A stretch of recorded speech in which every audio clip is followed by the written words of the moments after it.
Hey, what's up, kumusta ka na everyone? Babalik na naman ng inyong kolak. On today's video, magluluto naman tayo ng masarap na kakanin. Kaya tara, samahan nyo ako magluto ng ube biko with yema on top. Let's go!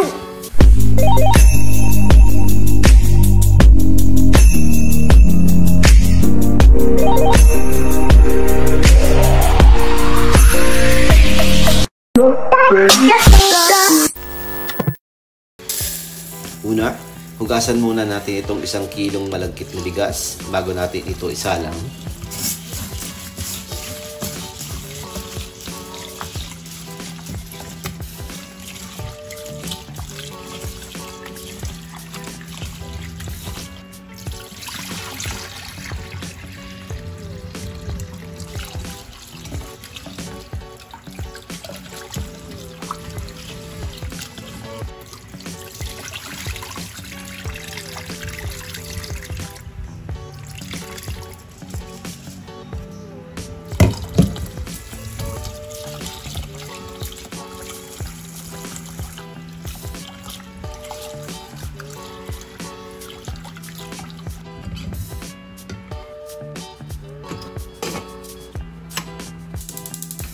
Susunod, gagawa tayo ng ube mixture. Bali, ito yung ihalo natin sa niluto nating malagkit kanina.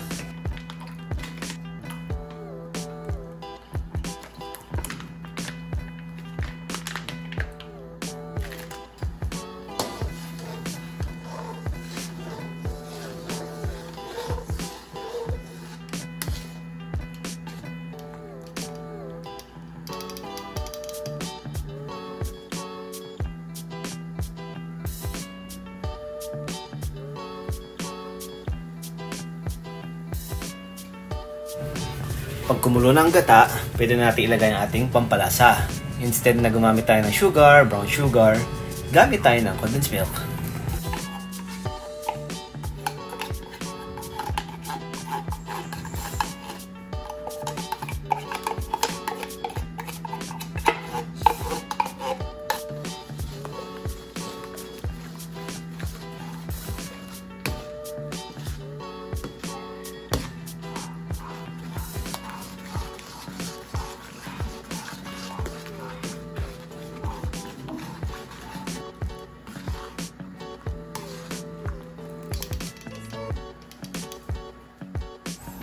Ayan, gumamit talaga tayo ng ube halaya para talagang ubeng-ube ang lasa ng ating gagawing biko.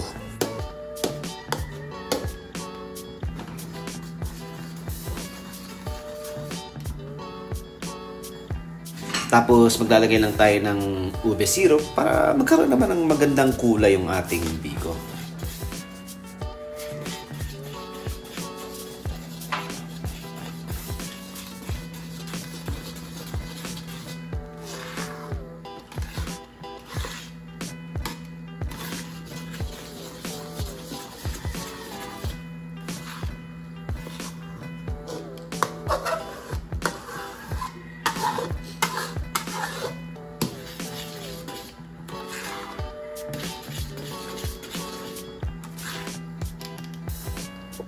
Ayan, pwede natin ilagay ang sinaing na malagkit.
Mekos lang natin mga insan hanggang sa mag-combine ang ating malagkit at ang ating mixture.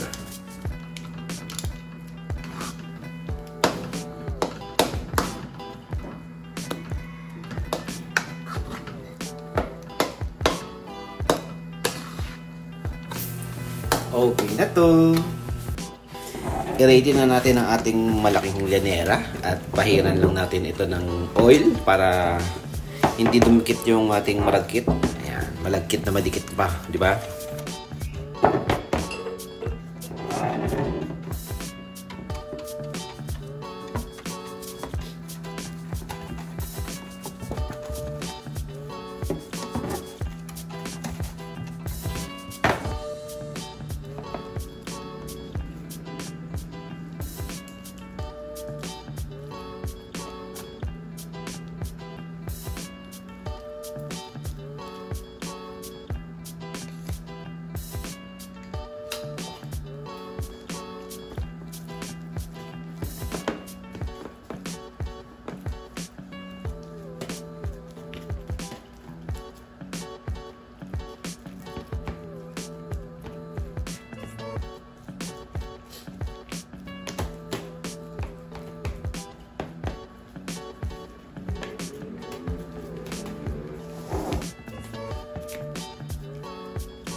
Next, ang lulutuin naman natin ay ang ating yema toppings.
Halo-halo lang natin.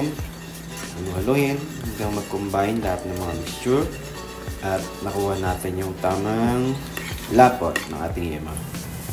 Ayan. So sa akin, okay na yung gantong lapot ng yema.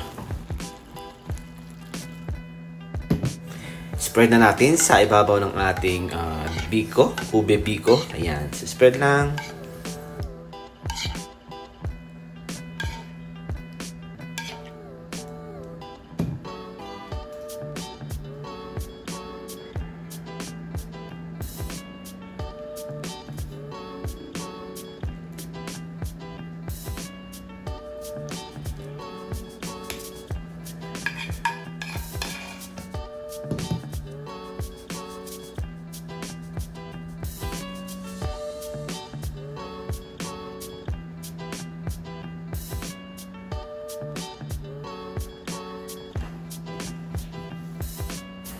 Pag okay na, pwede na natin siya ipasok sa ating oven.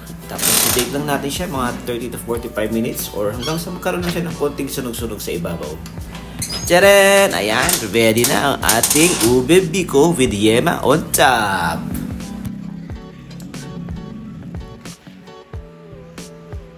Tara, merienda na tayo. Let's go!